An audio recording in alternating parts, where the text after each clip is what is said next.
above figure, draw the symbols for the two resistors to complete the circuit for the sensing device. ठीक है। अच्छा, अब हमारे पास दो हमने फर्दर कनेक्ट करने हैं ताकि हमारे पास सर्किट कंप्लीट हो सके। तो बेटे दो रजिस्टर कनेक्ट करने हैं, तो इससे के पैरेलल में कनेक्ट करेंगे। एक ये हो गया, दूसरा रजिस्टर ये हो गया। क्योंकि V प्लस के ऊपर जो पोटेंशियल मिल रहा है वो तो हमारे पास आ रहा है थर्मिस्टर के क्रॉस। V नेगेटिव को लाने के लिए आप क्या करोगे, इसको एक्सटेंड करोगे। अब इस पे यहाँ पे जो पोटेंशियल आएगा वो V नेगेटिव आएगा।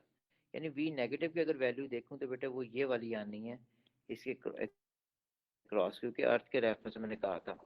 V प्लस की अगर वैल्यू देखते हो तो बेटा वो इसके क्रॉस आ रही है, ये V प्लस आएगा। ठीक है। अब दो रजिस्टर्स ने कहा था, ये दोनों फिक्स रजिस्टर है, मैंने आर आर लिख लिया वैसे इनके लिए। तो ये 2 नंबर का क्वेश्चन था, दो रजिस्टर्स कनेक्ट करने थे आपने। ठीक है, टू रजिस्टर्स ने वर्ड यूज भी किया टू कंप्लीट द सर्किट। ठीक है। अच्छा, अब दूसरे के अंदर a relay to complete the circuit for the processing unit. अब रिले अगर मैं कनेक्ट करता हूँ बेटा, ये इसका सिंबल जो होता है हमारे पास, ये सिंबल होता है एक स्विच का। अब मैग्नेटिक रिले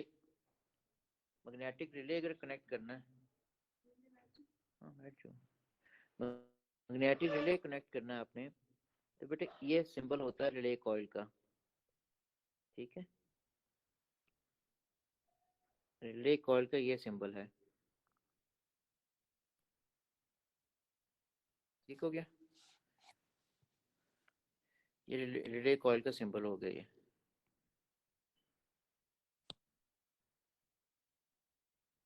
ठीक हो गया, हो सॉरी, ये हो गया। ठीक है। अच्छा, अब ये भी 2 नंबर का क्वेश्चन था, तो देख लो कि किस क्वेश्चन किस किस तरह बनना होता है। नेक्स्ट पार्ट के अंदर state the purpose of relay, purpose of relay for this circuit नहीं कहा हुआ, जनरलाइज पर्पस कहा हुआ है।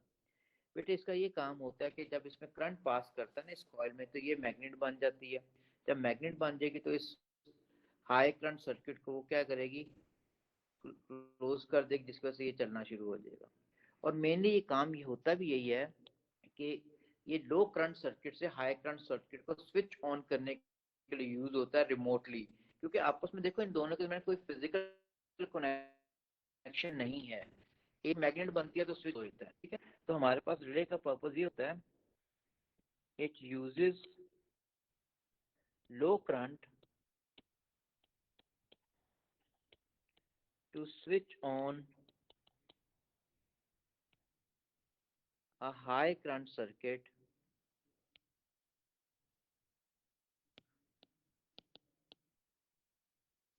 remotely,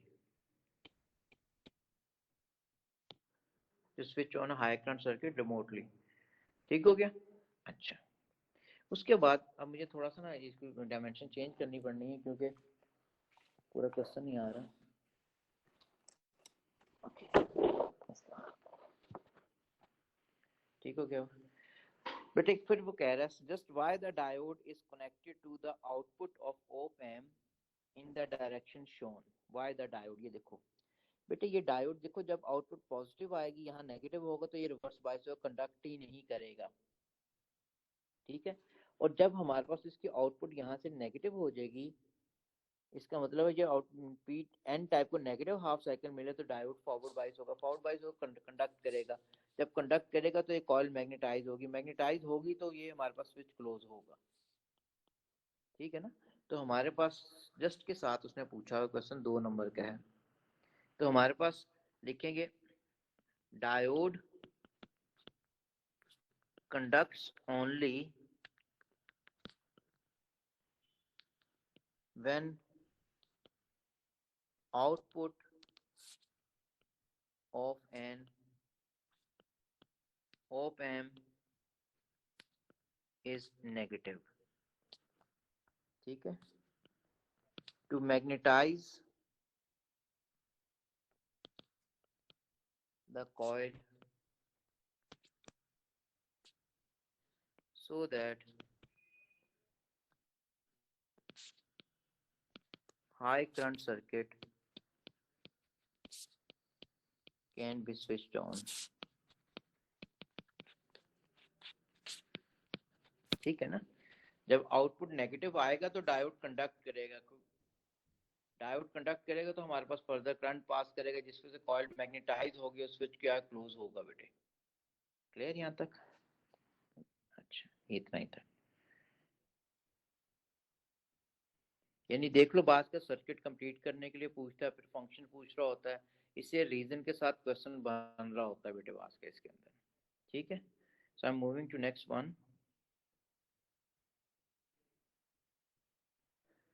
मैंने शेयर कर देनी बाद में ग्रुप में, लिखो नहीं सर समझते जो है, मैं शेयर कर देता हूँ बाद में।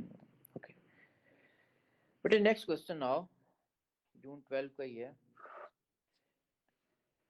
ये मेनली मैंने ग्राफ के लिए किया। An operational amplifier op-amp may be used as part of the processing unit in an electronic sensor. State 4 properties of ideal op-amp। मैंने कहा था ना पूरे 4 नंबर का क्वेश्चन आया था और बड़ा ही डायरेक्ट क्वेश्चन होता है। हमने भी पढ़ी थी 4 आइडियल प्रॉपर्टीज, 5 हमने पढ़ी थी। एक तो इनपुट इम्पीडेंस क्या होती है, इन्फिनिट इम्पीडेंस क्या थी, इनपुट साइड पे जितना रेजिस्टेंस मिल रहा होता है। आउटपुट इम्पीडेंस क्या थी, 0। स्लू रेट क्या था, इन्फिनिट। स्लू रेट क्या था, जो इनपुट देते हो एट ए टाइम आउटपुट आती, there is no gap between providing the input and getting the amplified output. ठीक है। बैंडविड्थ क्या थी, इन्फिनिट। बैंडविड्थ क्या होती है, multiple frequencies that can be amplified simultaneously. ठीक है। और छठी पांचवी हमारे पास की थी ओपन लूप गेन क्या होती है, इन्फिनिट होती है। मैं पांचवा लिख देता हूँ आपको, कोई सी 4 उसमें बता मांगी हुई थी यहाँ पे। एक तो बेटा infinite,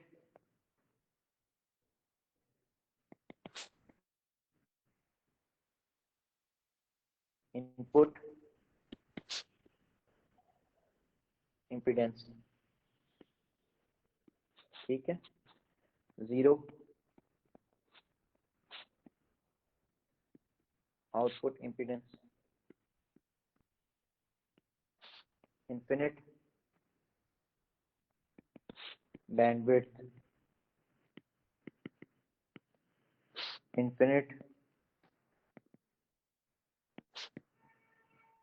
slew SLEW slew rate, और 5 वैसे लिख रहा हूँ, infinite open loop gain. Open loop gain में जो भी इनपुट पे देगा एट ए टाइम वो इन्फिनिट टाइम्स एम्पलीफाई होके आ जाएगा आउटपुट का, ऐसा कोई इनपुट के तौर पे एज ए फीडबैक के तौर पे नहीं आ रहा। तो इसमें कोई सी आप देखो 4 नंबर बेटा A2 पेपर 4 के अंदर ही ऐसे मार्क्स वाले क्वेश्चन जो स्कोर करने की कोशिश करते हैं, इससे मार्क बिल्कुल डिडक्ट नहीं हो रहा होता। ठीक है, अटेम्प्ट भी करने की इन्हीं को कोशिश ज्यादा करनी है, क्योंकि हमारे पास देखो 60 के ऊपर 60, 64, 65 वगैरह आ जाते हैं मार्क्स इस पेपर में, तो इसका मतलब है एक डेट की तरफ हम आ जाएंगे। अच्छा, पांचवें के अंदर, सॉरी नेक्स्ट क्वेश्चन के अंदर, कंपैरेटर सर्किट। कंपैरेटर क्या होता है, जो 2 इनपुट्स होती हैं ऑपरेशन एम्पलीफायर की, उनको कंपेयर करके आउटपुट देता है। ठीक है, कंपेयर करके कैसे देता है, क्योंकि हमने क्या पढ़ा हुआ है, आउटपुट किसके बराबर होती है, हमने ये फॉर्मूला पढ़ा हुआ है, V plus minus V negative. V out किस पे डिपेंडेंट है, V plus minus V negative पे। आउटपुट आएगी पॉजिटिव आएगी या नेगेटिव आएगी, it is depending upon the कि हमारे पास V प्लस की वैल्यू ज्यादा है या V नेगेटिव की वैल्यू ज्यादा है, कंपेयर करके आ रहा होता है। तो जो चीज कंपेयर करके आती है उसको हम कंपैरेटर कहते हैं। ठीक है, इसको डिफरेंशियल एम्पलीफायर भी कहते हैं। डिफरेंशियल का मतलब it provides output by taking difference of both inputs. ठीक है, चलें अब ये हमारे पास आया था। अच्छा बेटे ये हमारे पास हो गया, समझा दिया मैंने।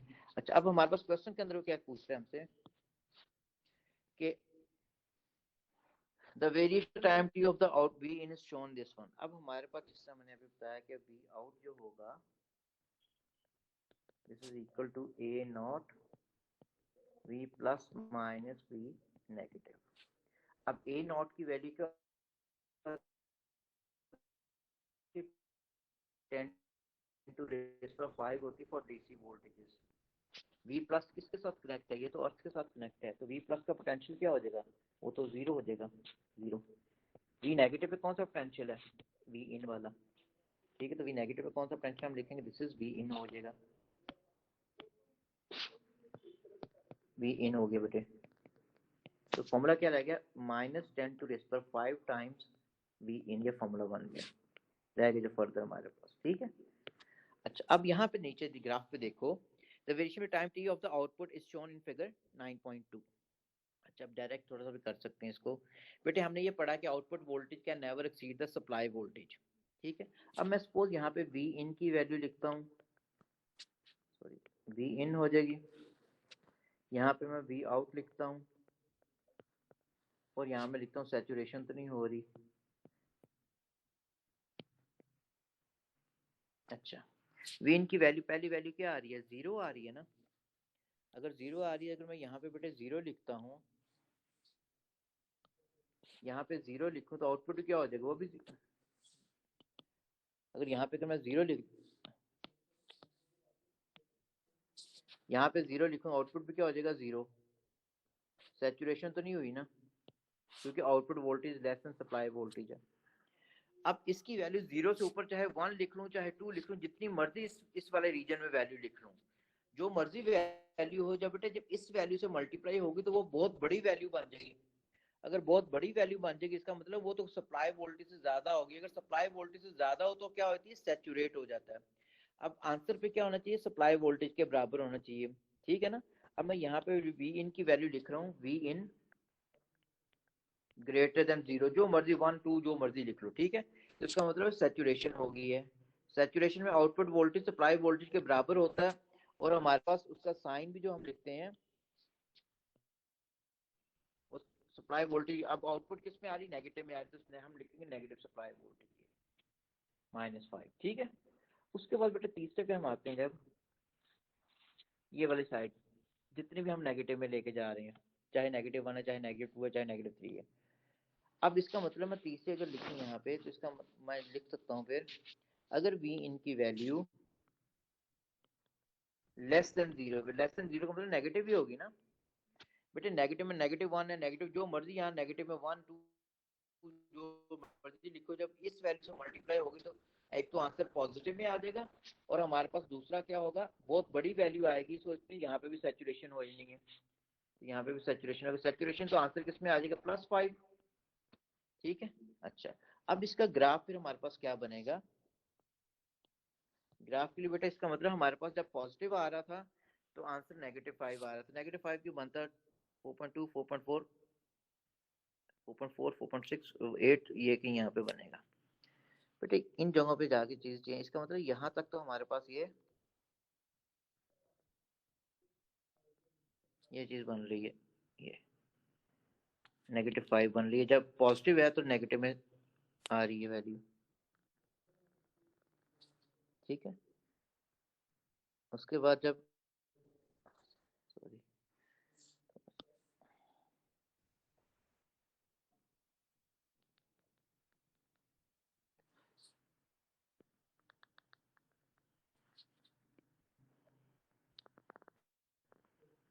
ये हो जाएगा, जब तक पॉजिटिव है तो हमारे पास आंसर नेगेटिव में आ रहा है।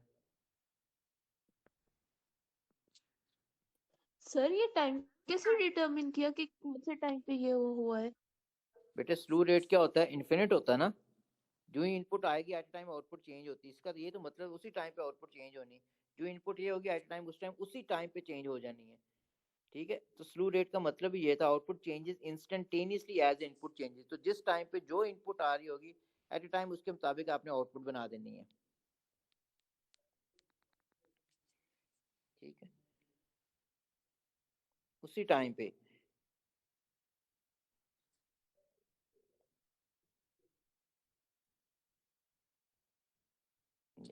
तो ये ग्राफ बनेगा बेटे,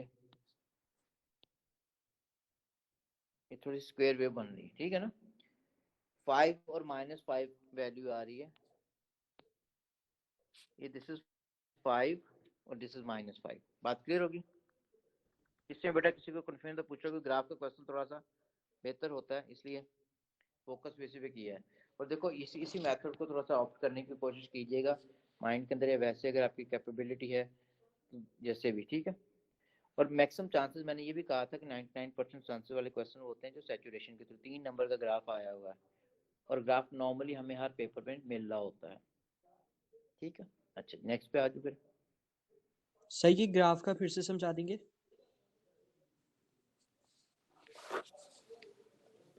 बेटे हमारे पास फॉर्मूला तो क्लियर हो गया ना आपको, कि फॉर्मूला इज यस सर।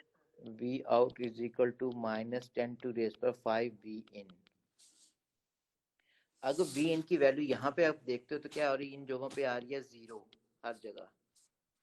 ठीक है, अगर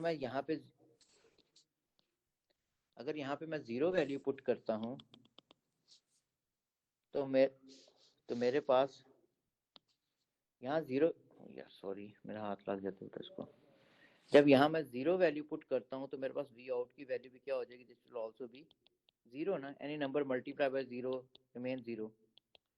ठीक है, उसके बाद बेटा ये वाली साइकिल जो आ रहा है अपर साइकिल क्रस्ट वाला पार्ट, इसमें वैल्यू क्या है, 0 से बड़ी है।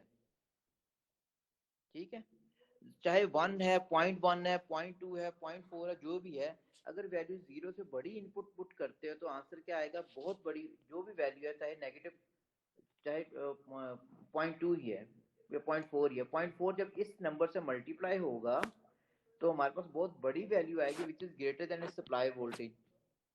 If in calculation output exceed the supply voltage, हम कहते हैं सैचुरेशन हो गई है। सैचुरेशन में हम क्या लिखते हैं, आउटपुट वोल्टेज किसके बराबर लिखते हैं, सप्लाई वोल्टेज के बराबर लिख रहे होते हैं आप। ठीक है, तो इसलिए सप्लाई वोल्टेज के बराबर ही मैंने यहाँ पे लिखा हुआ है। सप्लाई वोल्टेज कितना 5 वोल्ट, मैंने -5, नेगेटिव क्यों लिखा, क्योंकि आंसर मेरे पास नेगेटिव में आया था। पॉजिटिव वैल्यू जब भी इनकी पुट की थी तो आंसर मेरे पास नेगेटिव में आ रहा था। ठीक है, उसके बाद हमारे पास क्या है, जब आउटपुट आप पुट करते हो नेगेटिव में विच इज लेस देन 0, कौन सी साइड आ रही है, ये वाली साइड जितनी भी है, इसमें नेगेटिव में वैल्यू है वी इन की। अब वी इन की वैल्यू जब नेगेटिव में मल्टीप्लाई हो, नेगेटिव में होगी, जब इस नेगेटिव नंबर से मल्टीप्लाई होगी तो आउटपुट किस में आ जाएगा, पॉजिटिव के अंदर। अब वो वैल्यू जब 10⁵ से मल्टीप्लाई होगी, इसका मतलब फिर वैल्यू जो होगी that exceed the supply voltage, इसका मतलब तब हमारे पास फिर क्या हो गया, सैचुरेशन हो गया। तो सैचुरेशन में आप क्या करते हो, आउटपुट वोल्टेज सप्लाई वोल्टेज के बराबर लिखते हो। अब क्योंकि आंसर हमारे पास आउटपुट का किस में आ रहा था, ये पॉजिटिव में आ रहा था, तो पॉजिटिव सप्लाई वोल्टेज के आप बराबर लिखोगे।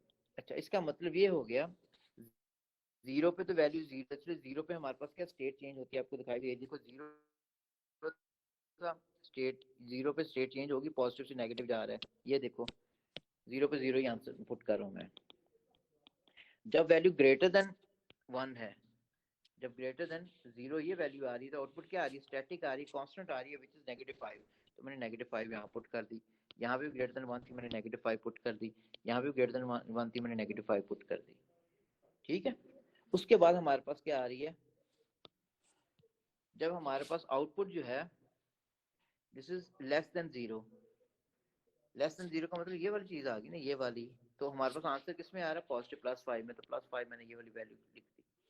ठीक है, यहाँ पे भी नेगेटिव में है तो मैंने क्या प्लस वैल्यू ये लिख दी। 0 पे तो आई 0 रहा, इसलिए लाइन क्या होगी, स्टेट आपने बना दोगे, इसमें से स्टेट चेंज कर ली है पहले। तो हमारे पास ये वाली एक किस्म की स्क्वायर वेव बन गई बेटे आपके पास। ठीक हो गया,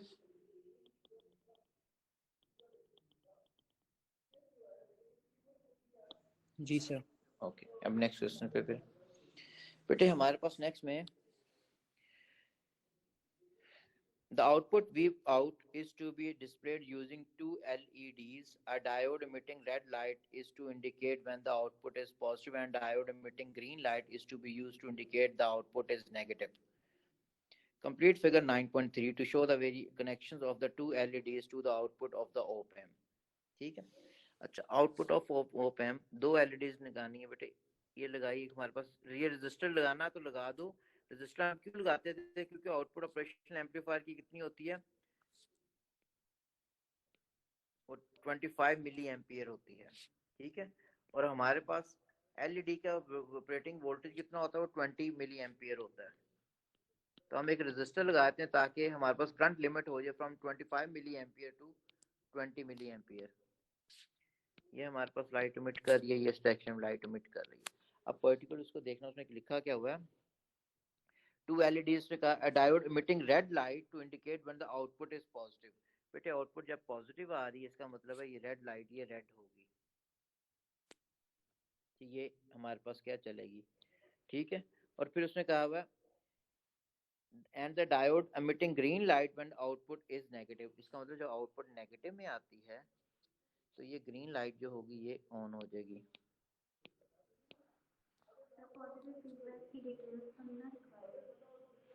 ठीक है, बात क्लियर होगी। तो डायोड आपने कनेक्ट करना था, रजिस्टर मैंने ऑप्शनल में कनेक्ट किया, उसने कहा नहीं हुआ था, लेकिन मैंने रीजन बताई क्यों मैंने कनेक्ट किया, क्योंकि उसने कहा था आउटपुट ऑफ ऑप एम्प लगाने हैं। ठीक है, आउटपुट ऑफ ऑप एम्प हमारे पास बेटा ये लिखा हुआ है। तो हमें पता है कि आउटपुट ऑफ ऑपरेशनल एम्पलीफायर जो होती है वो 25 मिली एम्पियर होती है, जबकि एलईडी का ऑपरेटिंग वोल्टेज जो होता है वो 20 मिली एम्पियर होता है। ठीक है, तो करंट को लिमिट करने के लिए फ्रॉम 25 टू 20 मैंने ये दो एलईडी के साथ रेजिस्टर लगाए हैं सीरीज में टू लिमिट द करंट। ठीक हो गया। Okay, next question which is number 12 में से operational amplifier may be used as part of the processing unit in an electronic sensor. State three properties of ideal op amp. वो पहले भी हमने किया। ठीक है, input impedance infinite, output impedance zero, slew rate infinite, open loop gain infinite, bandwidth infinite. ठीक है, फिर उसने कहा कंपैरेटर्स का सर्किट, कंपैरेटर का मैंने मीनिंग आप बता दिया आपको क्या है। In one application of comparator V2 is kept to 1.5 volt. ठीक है, अच्छा अब यहाँ पे देखो ये सिंपल ओपन लूप है बेटे, वी आउट किसके बराबर हो जाएगी, फॉर्मूला हमने पढ़ा V A not V plus minus V negative. तो वी आउट फर्दर भी इक्वल टू ए नॉट की वैल्यू कितनी है 10 टू रेस पर 5 होती है, दिस इज 10 टू रेस पर 5। वी प्लस किसके बराबर है, this is V2 minus V1। अब उसने कह दिया कि V2 इज केप्ट एट 1.5, तो इसका मतलब we can write further 10 to raise पर 5, V2 किसके बराबर है, दिस इज 1.5 माइनस V1 कितना है, this is we need to. अच्छा V2 की वैल्यू देखो ग्राफ में 1.5 टोटल दी उसने बेटे हमें, ये वाली कांस्टेंट है। V1 क्या है वो चेंज होता जा रहा है ये। ठीक है, अच्छा अब फर्दर करना क्या हमने, कह रहा था the variation of the time t of V in shown figure, the potential V2 is also shown on figure 9.2, show the variation of the time t of the output। क्या होगी 4 मार्क क्वेश्चन जो सी है 4 number. ठीक है, अच्छा अब हमारे पास देखिए 4 नंबर लेने के लिए कि अब देखो यहाँ पे वैल्यू क्या है कम आ रही है, यहाँ पे वैल्यू ज्यादा है और यहाँ पे वैल्यू क्या उसके बराबर है। तो ये 3 चीजें हम कवर करने की कोशिश करेंगे बेटे। अगर मैं यहाँ से मैंने सपोज लिख दिया, यहाँ पे लिखता हूँ V, ये V1 दिस इज V1। ठीक है, ये V आउट लिख दूंगा और देखो सैचुरेशन सेट हो रही है नहीं हो रही। ठीक है, और सैचुरेशन का मैंने पहले भी कहा मैक्सिमम चांसेस होते हैं। अच्छा अगर V1 की वैल्यू बेटे 0 है, V1 की वैल्यू 0 है क्योंकि यहाँ 0 आ रही है ना, अगर 0 पुट करूं इस फॉर्मूले में, अगर यहाँ 0 पुट करूं तो आंसर क्या होगा 1.5 टाइम्स 10 टू रेस पर 5। इसका मतलब है ये तो काफी बड़ी वैल्यू होगी विच is greater than supply voltage. अगर ग्रेटर देन सप्लाई वोल्टेज होगा तो क्या होगी सैचुरेशन हो जाएगी। तो हमारे पास आंसर किस में लिखोगे, पॉजिटिव में आ रहा है ना, तो आंसर क्या होगा +5। इसका मतलब सैचुरेशन हुई हुई है यहाँ पे 0 पे। बात क्लियर होगी, दोबारा एक दफा बेटे ये वैल्यू 0 थी, ये वाली मैंने V1 की जगह यहाँ 0 पुट कर दिया, तो आंसर क्या होगा 1.5 times 10 to the 5 which is greater than supply voltage जो 5 वोल्ट है। ठीक है, तो सैचुरेशन होगी तो आउटपुट वोल्टेज किसके बराबर आता है, सप्लाई वोल्टेज के इक्विवेलेंट आ जाएगा। तो उसको आप लिख दोगे इस तरीके से। उसके बाद मैंने इसकी वैल्यू पुट की जब ग्रेटर देन 0 है एंड लेस देन 1.5 है। ठीक है, लेस देन 1.5। अब V इन की वैल्यू जो है this is greater then 0 less than 1.5, less than 1.5 लिखा हुआ है। ठीक है,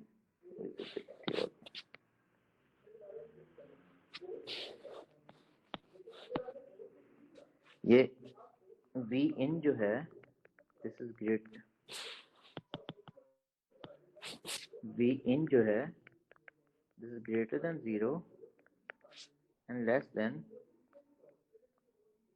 1.5। ठीक है, यानी इस सारी फेज को कवर कर रहा हूँ इतने से, 0 से ज्यादा लेस देन 1.5 है।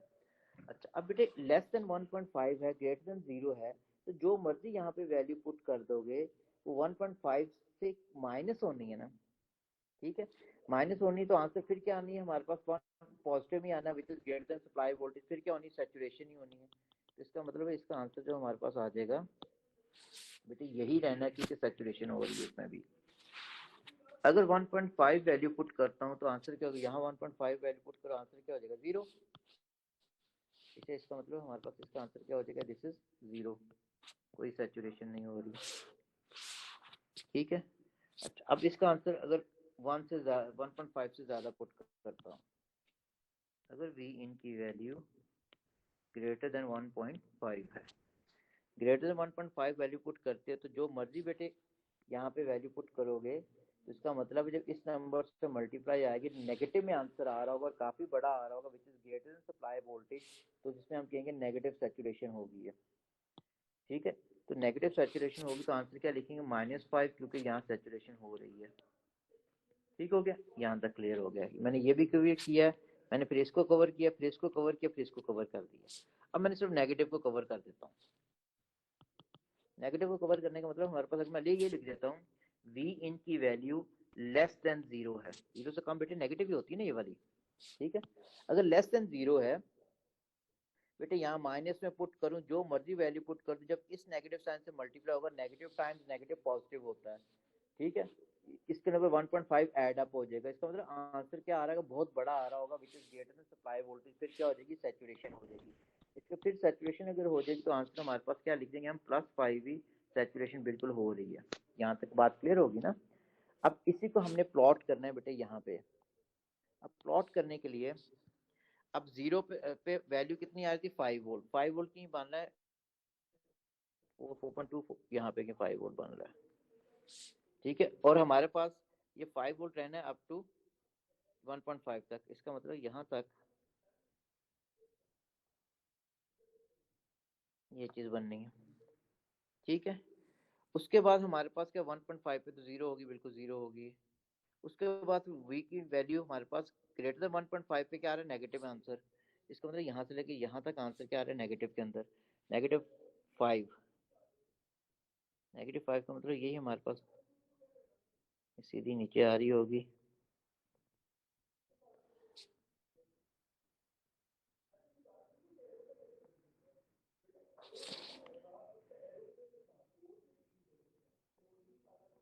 ये हो जाएगा, ठीक है। वो जरा मार्कर मैंने हाईलाइट किया ताकि समझ आ जाए, वो जरा अनसर्टेनिटी जरा इंक्रीज होगी थोड़ी सी, क्योंकि बॉक्स का साइज इतना नहीं। फिर उसके बाद बेटा हमारे पास वैल्यू इसकी क्या आती है, चाहे नेगेटिव में आ रही हो चाहे इसमें, तो इसका मतलब ये हमारे पास फर्दर ग्राफ क्या बनेगा, यहाँ तक ये वाले, यहाँ पे जाके फिर वो नेगेटिव में वैल्यू आई नहीं है,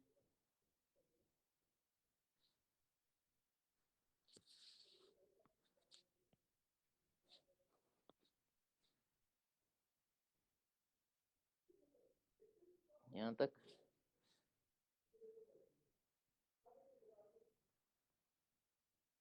ये वाली, और यहाँ पे जाके फिर वैल्यू किसमें चली जानी, वो पॉजिटिव में। अच्छा फिर आगे भी है, चलो यहाँ तक, एंड तक, ये हो गया बेटे, ये ग्राफ बन रहा है इसका। फिर देखो नेक्स्ट क्वेश्चन में उसने पूछा क्या हुआ है, नेक्स्ट में सेकंड पार्ट के अंदर, which is of 3 mark, 2 LEDs, ये R and G are connected to the output of op-amp in figure 9 such that R emits light for a longer time period than G। Longer time period का मतलब जब देखो positive है आ रही है, ये time ज्यादा ना, नेगेटिव का टाइम देखो कम आ रहा है बेटे दोनों केस में। तो इसका मतलब जब आउटपुट पॉजिटिव आ रही है तो कौन सी एलईडी ऑन होनी चाहिए, उसने कह दिया आर, ठीक है। इसका मतलब आउटपुट पॉजिटिव में आर एलईडी ऑन करूं, चाहे रजिस्टर शो कर दें तो ठीक है, नहीं शो जानबूझ के मैं नहीं शो कर रहा बेटे, ये आर एलईडी ऑन होगी है, दिस इज क्योंकि आउटपुट पॉजिटिव में आ रही है, ठीक है। उसने कहा such that R emits light for longer prime period than G, ठीक है। अच्छा अब मैंने अगर जी को बनाना है, दूसरी आर एंड जी को उसने मार्क करने के लिए। ग्रीन हमारे पास अगर बनानी है तो इसका मतलब जब आउटपुट नेगेटिव आएगी तो वो फॉरवर्ड बाइस होगी, जब आउटपुट नेगेटिव आएगी इसका मतलब उसकी कनेक्टिविटी हमें इस तरह करनी पड़नी है। ये क्या होगी, ग्रीन होगी, ये एलईडी इसकी इस तरह ये शो करता होगी। जगह कम थी इसलिए मैंने रजिस्टर शो नहीं किया, आप करने को कर भी सकते हैं। तो ये कनेक्टिविटी होगी। अब आर जब ज्यादा टाइम के पीरियड के लिए ऑन है in comparison to G. Clear होगी बात। नेक्स्ट नंबर 12 का 4-3 वेरिएंट का कोड है। Question number 9 now. A student design an electronic sensor to monitor whether the temperature in a refrigerator is above or below a particular value. The circuit is shown figure 9.1. Name the component used in the output device. Output device ये होते हैं ना, ये लिखा भी हुआ output, ये क्या है, दिस इज एलईडी। ठीक है, तो ये तो एलईडी हमारे पास है, तो हम लिखेंगे लाइट इमिटिंग डायोड या एलईडीज। शॉर्ट फॉर्म में भी लिख सकते हो, वो भी लिख सकते हो। ठीक है। An op-amp is used to as a processing unit. Describe the function of this processing unit. अब बेटे हमारे पास ये हमारे पास एक थर्मिस्टर है। आउटपुट क्या होगी, एक डिफाइंड वैल्यू के ऊपर हमारे पास जो है आउटपुट देगा, ऑपरेशन एम्पलीफायर आउटपुट देगा, जिस वजह से ये एलईडी है, ये एलईडी फॉरवर्ड बाइस होगी और लाइट एमिट करेगी। ठीक है, जो भी टेम्परेचर की वैल्यू एडजस्ट की होगी। ठीक है, तो हमारे पास ऑपरेशन एम्पलीफायर के उसने कहा था describe the function of this processing unit. ठीक है, तो हम लिखते हैं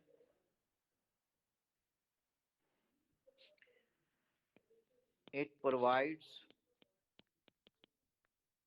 output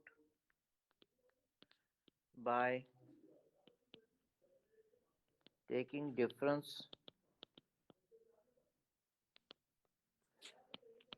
of two input। ठीक है, depending upon which input is at a higher potential as per temperature of thermistor। ये थर्मिस्टर का टेम्परेचर है, हमारा थर्मिस्टर को जितना टेम्परेचर मिलेगा उसके अकॉर्डिंगली वैसे उसने चेंज होना है। ठीक है, उसके अकॉर्डिंगली चेंज होना है, वो तो आउटपुट वेरी करनी है उसकी। ठीक हो गया। State the function of the resistor C and D. इनका इनका काम ये है कि ये हमारे पास ये V प्लस लगा हुआ है, इसके क्रॉस पोटेंशियल क्या आ रहा है बेटा, ये आ रहा है, ये स्टैटिक पोटेंशियल प्रोवाइड करता है to the non inverting input. क्यों, हमारे पास दोनों के रेजिस्टर अगर एक जैसी है बेटे, तो हमारे पास V प्लस की वैल्यू क्या आ जाएगी, R/2 के बराबर हो जाएगी। ये भी R है, ये भी R है, तो ये किसके बराबर हो जाएगा फिर। ठीक है, इसके क्रॉस पोटेंशियल क्या होगा, हाफ हो जाएगा ओवरऑल जो पोटेंशियल प्रोवाइड किया होता है। तो हमारे पास इसका काम ये होता है to provide constant potential difference across the at the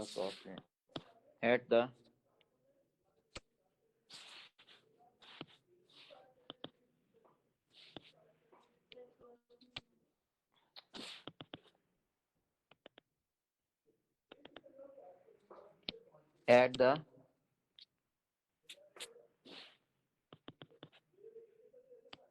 constant potential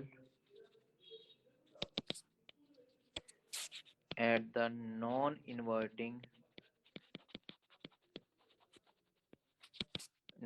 input। ठीक है, रेजिस्टर बी का। ठीक है, फंक्शन ऑफ रेजिस्टर बी। अब ये कहता है थर्मिस्टर के किस टेम्परेचर पे आपको देखो V प्लस की वैल्यू ज्यादा लानी है V नेगेटिव की। अगर इसकी रेजिस्टेंस ज्यादा हो जाएगी इन कंपैरिजन टू थर्मिस्टर, तो V प्लस नेगेटिव की वैल्यू क्या होगी, ज्यादा, V नेगेटिव की वैल्यू ज्यादा हो जाएगी। और अगर हमारे पास इसकी रेजिस्टेंस की वैल्यू अगर थर्मिस्टर से कम है तो हमारे पास V नेगेटिव की वैल्यू क्या हो, डिक्रीज हो जाएगी। तो आपने नॉन इन्वर्टिंग इनपुट पे पोटेंशियल वेरी करते एज पर रेजिस्टेंस ऑफ थर्मिस्टर। ठीक है, तो to vary potential at the inverting input। ठीक है, by comparing with the resistance of thermistor. ठीक हो गया। अच्छा जी, उसके बाद नेक्स्ट पार्ट के अंदर the output device of the circuit in figure 9.1 is changed so that the new output device may be used to switch on a high voltage circuit. State the component that is used in the new output device. ठीक है, switch on high current circuit. ठीक है, इसका magnetic relay होता है बेटे, इसके लिए मैग्नेटिक रिले। फिर कह रहा है draw on figure 9.2 to show the how the component one together with the diode are connected so that the high voltage may be switched on when the output of op amp is negative. Output of op amp negative का मतलब यहाँ पे बेटे हमारे पास एक diode connect करोगे ताकि सिर्फ नेगेटिव आउटपुट में ये फॉरवर्ड बाइस हो सके। ठीक है, ये हमारे पास क्या हो गया, ये हमारे पास क्या हो गया, दिस इज, ये आपने इस तरह कनेक्ट कर दिया और ये चीज ऐसे होगी। ठीक है, अब आउटपुट नेगेटिव होगी तो रिले कॉइल मैग्नेटाइज होगी, स्विच क्लोज होगा और हाई करंट सर्किट में ऑन हो जाएगा। ठीक हो गया, क्लियर होगी बात। नेक्स्ट में the operational amplifier may be used as a comparator, state the function of comparator। ठीक है, it compare its both inputs to provide output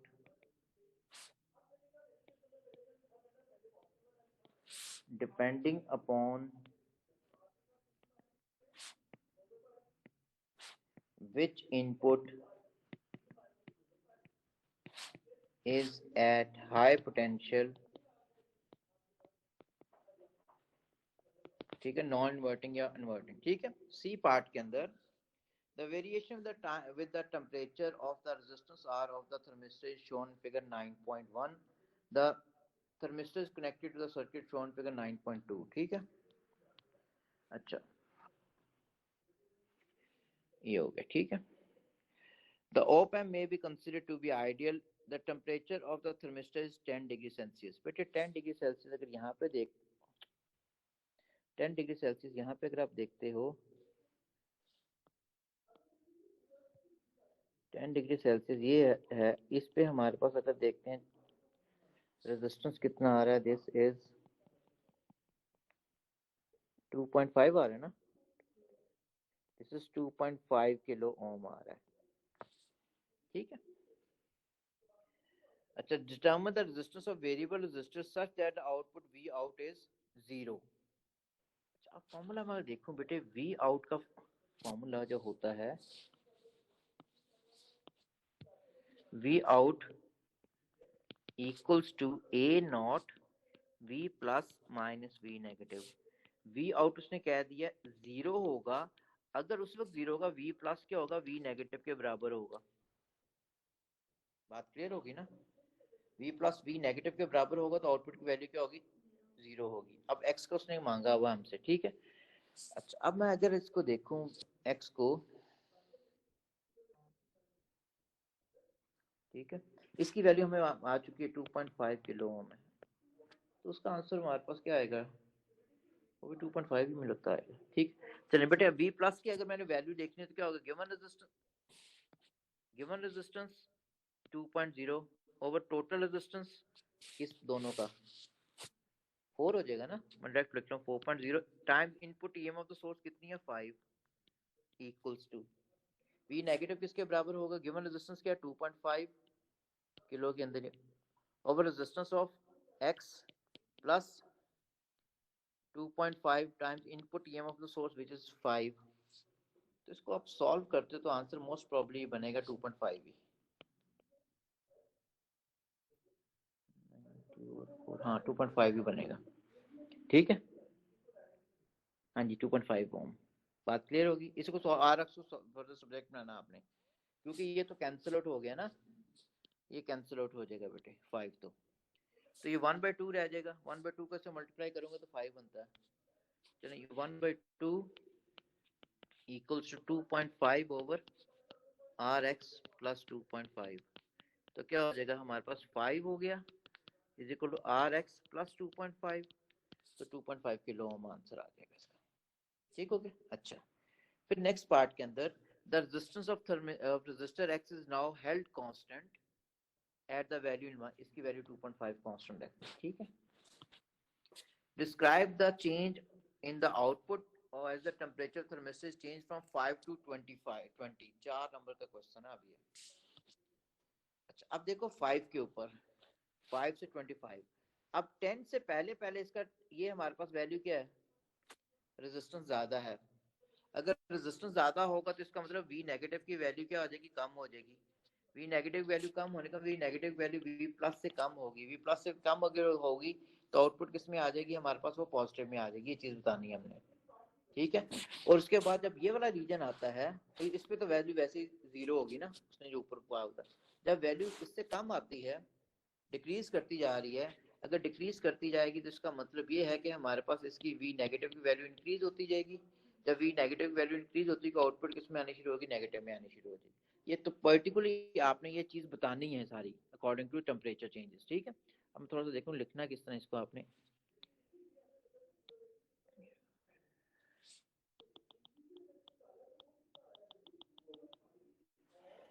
हमारे पास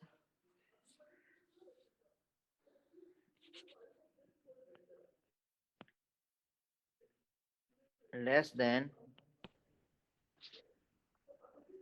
10 डिग्री सेल्सियस, वी नेगेटिव की वैल्यू बेटे हमारे पास अगर कम अगर होगी तो वी नेगेटिव की वैल्यू ज्यादा हो जाएगी। वी नेगेटिव ज्यादा होगा वी प्लस से, तो आउटपुट किस में आ जाएगी, नेगेटिव के अंदर। हाँ बिल्कुल ठीक है। एट 10 डिग्री सेंटीग्रेड पे क्या होगा, वी प्लस जो होगा वो वी नेगेटिव के बराबर होगा, तो आउटपुट क्या हो जाएगी, जीरो। ठीक है।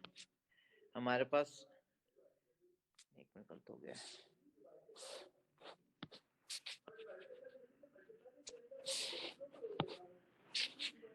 ग्रेटर देन था, ग्रेटर देन 10 डिग्री सेंटीग्रेड पे, 10 डिग्री सेंटीग्रेड से ज्यादा टेम्परेचर, यानी ये वाली चीज आ रही है इससे, इस रीजन के अंदर।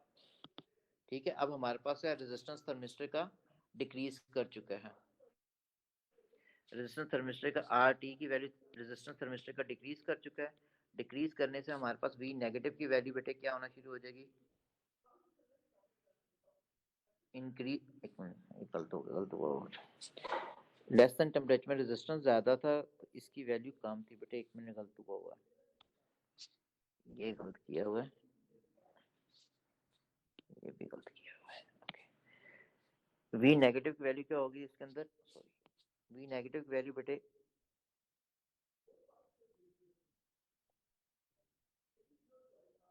कम थी, V negative value V output किस में आ गई थी हमारे पास, पॉजिटिव के अंदर। ठीक है।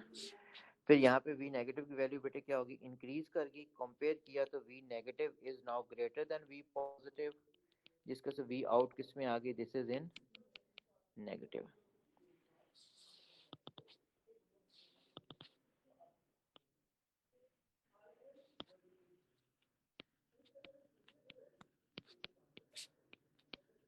नेगेटिव।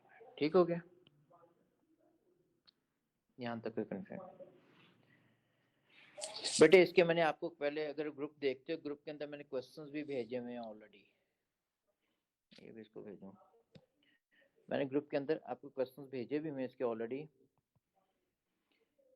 आप उन क्वेश्चंस को, वो 17 18 के क्वेश्चंस हैं सारे, तो सारे सारे वेरिएंट के क्वेश्चन अटेम्प्ट किए हुए हैं। इसका मतलब फिर वो 17 18 या शायद 19 के अंदर ही हैं।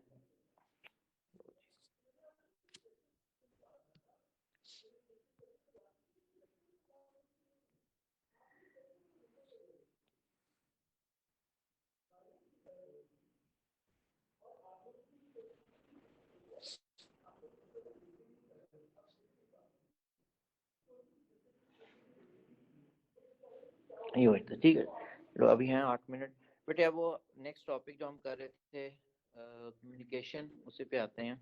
इन द मीन टाइम में हो जाएगा। अब कम्युनिकेशन के अंदर हमने उसने जो पढ़ा था, हमने 3 चीजें पढ़ी थी कम्युनिकेशन के अंदर, ठीक है।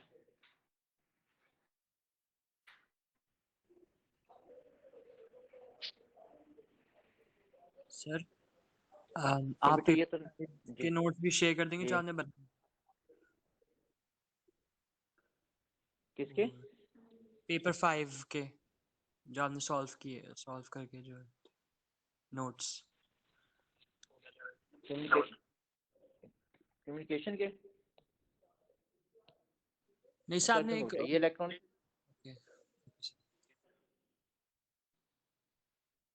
बेटे समझ नहीं आ रही क्या कह रहे हो आप। इलेक्ट्रॉनिक से शेयर नोट्स मैंने ऑलरेडी शेयर किए हुए हैं। इलेक्ट्रॉनिक से नोट्स ग्रुप में पहले देखो तो बेटा, इलेक्ट्रॉनिक से नोट्स भी शेयर किए हुए हैं और ये सॉल्व क्वेश्चन भी शेयर किए हुए हैं। ये सारे सॉल्व क्वेश्चन हैं, नहीं ये सर, इलेक्ट्रॉनिक के नोट्स में पड़ेगा। वो पेपर 5 क्वेश्चन 2 की बात कर रहा है शायद। अच्छा अच्छा अच्छा अच्छा, एक मिनट। एप्लीकेशन बुकलेट भी की हुई मैंने सारी, जो पहले होती थी।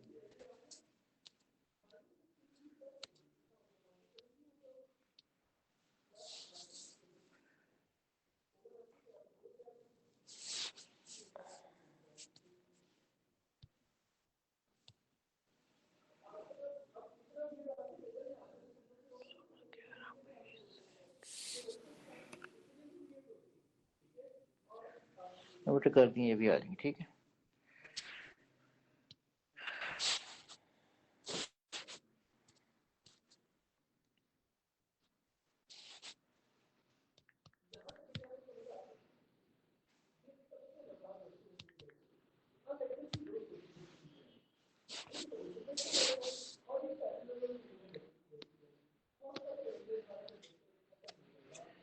अच्छा, कम्युनिकेशन बेटे स्टार्ट किया था, ये मैंने कहा ना, कुछ क्वेश्चन बेटे इतने बेहतर करो कि वो क्वेश्चन हिल ना सके। न्यूक्लियर के एब्सोल्यूट क्वेश्चन कैमरे में बनना लाजमी है, लाजमी है, ठीक है। कुछ एक होती है स्मार्ट लर्निंग, उसमें न्यूक्लियर क्वेश्चन कभी भी नहीं छोड़ना, क्वेश्चन भी आसान होता है। दूसरा मैंने कहा इलेक्ट्रॉनिक से क्वेश्चन लाजमी बनना है। वो क्वेश्चन थोड़ा डिफिकल्ट होता है, लेकिन प्रैक्टिस करोगे तो क्वेश्चन एब्सोल्यूट हो जाएगा।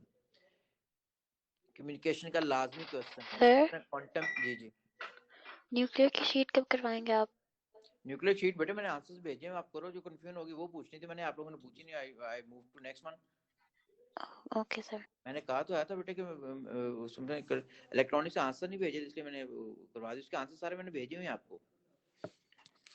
अच्छा, अब हमारे पास बेटे कम्युनिकेशन के अंदर आते हैं। टाइम बड़ा, क्वांटम का क्वेश्चन बेटे लाजमी बनना है। बात का 2 क्वेश्चन भी बने हुए क्वांटम के अंदर, एक तो एक्सिस वगैरह बनना होता है, दूसरा बेसिकली वो दूसरा। तो इसलिए कुछ क्वेश्चन करना बड़े जरूरी होते हैं चैप्टर्स, ताकि क्वेश्चन मिस ना हो सके। एटलीस्ट 20 क्लियर तक अगर आ जाएगा, 50 से ऊपर निकल जाए हम लोग तो, ठीक है। तो फ्रेंड में फोकस भी करेंगे कौन कौन से चैप्टर्स हैं, लेकिन अभी चलो इस पे फोकस करते हैं। 56 हो गया,